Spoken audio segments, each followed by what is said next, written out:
নমস্কার, দেখছেন খবর বাংলা। সঙ্গে রয়েছে আমি স্মৃতি। আরও এক ভাইরাল ঘটনা নিয়ে।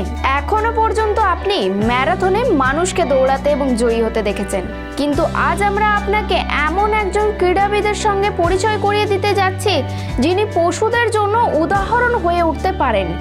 নিউ ইয়র্ক সিটি ম্যারাথন অর্থাৎ এনওয়াইসি ম্যারাথন নামেও পরিচিত। এতে পুরুষ ও মহিলা দৌড়বিদদের সঙ্গে একটি হাঁসও অংশ নেয়। এই ভিডিও ইন্টারনেটে ক্রমশ ভাইরাল হচ্ছে, যাতে হাঁসটিকে লাল জুতো পরে দৌড়াতে দেখা যাচ্ছে।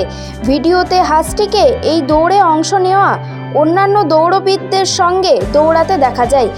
এই সময় হাঁসটি ভয় পায় না, এদিক ওদিক দৌড়ায় না, বরং অবিচলিত পদক্ষেপ এগিয়ে যায়। অন্যান্য প্রতিযোগীরা তাকে দৌড়ানোর জন্য প্রচুর জায়গা দিয়েছে। ভিডিওর শেষে হাঁসটি জয়ের চিহ্ন অতিক্রম করে এবং তারপর তাকে পান করার জন্য জল দেওয়া হয়। এরপর ম্যারাথন আয়োজকরা তাকে স্বর্ণ পদক দেন।